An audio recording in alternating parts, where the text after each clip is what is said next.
नमस्कार। आज हम एक ऐसी चीज के बारे में बात करने वाले हैं जिसे हम में से कई लोग महसूस तो करते हैं पर शायद उसका नाम नहीं जानते। Popcorn brain.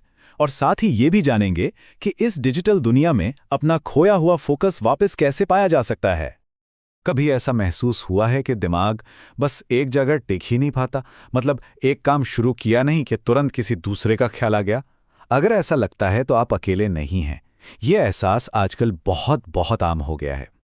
तो चलिए इस लगातार कूदते हुए मन वाले एहसास को जरा और गहराई से समझते हैं।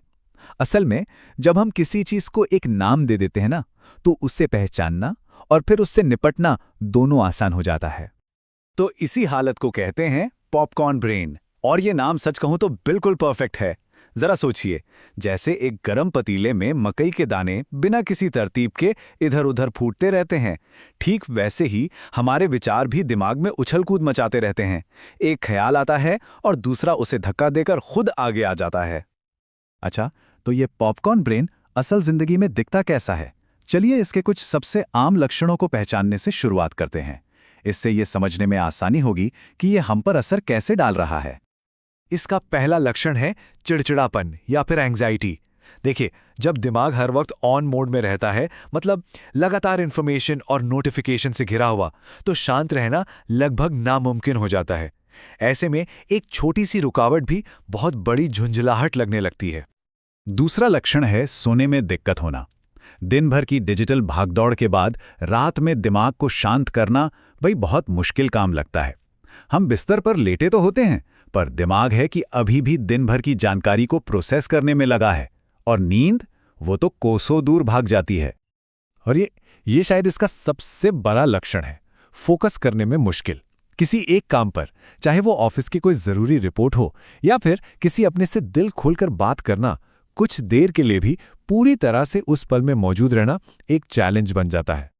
और आखिर में एक बड़ा अजीब सा विरोधाभास देखने को मिलता है। जो हमारी असल दुनिया है, ऑफलाइन दुनिया, वो फीकी और बोरिंग लगने लगती है। डिजिटल दुनिया की तेज रफ्तार और तुरंत मिलने वाले एंटरटेनमेंट के सामने असल जिंदगी धीमी लगने लगती है। और ऐसा क्यों होता है?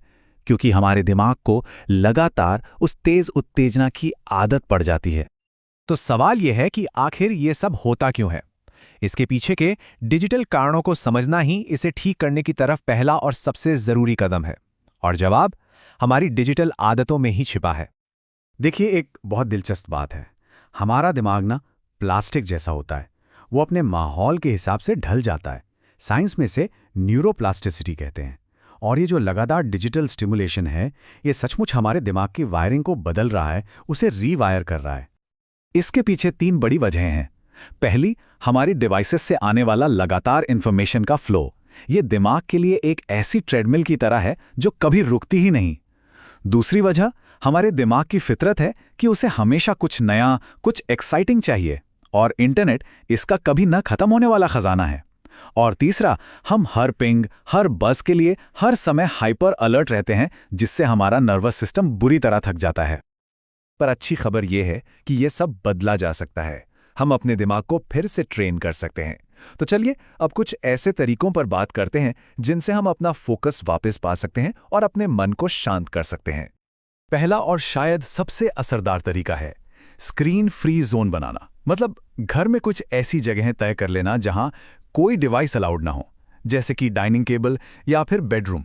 इससे दिमाग को आराम करने और बिना डिजिटल डिस्टर्बेंस के रीसेट होने का मौका मिलता है। दूसरा तरीका है दिन में डिवाइस से ब्रेक लेने का एक शेड्यूल बनाना। जैसे हर घंटे में बस कुछ मिनटों के लिए उठना, स्क्रीन से नजरें हटाना और शायद थोड़ा टहल लेना। ये छोटी सी आदत उस लगातार डिजिटल इनपुट के साइकिल को तोड़ती है और फोकस को रीसेट करने में बहुत मदद करती है। तीसरा तरीका है माइंडफुलनेस की प्रैक्टिस करना। इसे आप दिमाग की एक्सरसाइज समझ सकते हैं। यह हमें एक वक्त में एक चीज पर ध्यान लगाना सिखाता है और मन की उस बेचैनी को कम करता है जो हमें एक ख्याल से दूसरे ख्याल पर कूदने के लिए मजबूर करती रहती है।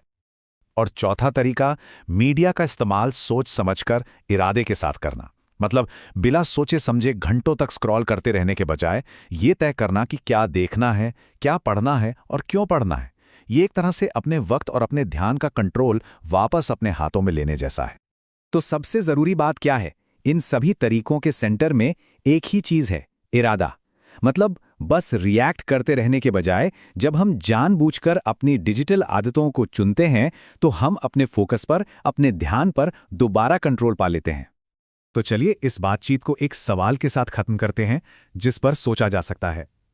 आज, अभी, इसी वक्त घर या ऑफिस में ऐसी कौन सी एक छोटी सी जगह है जिसे स्क्रीन फ्रीज ऑन बनाया जा सकता है? शुरुआत इस एक छोटे से बदलाव से भी की जा सकती है।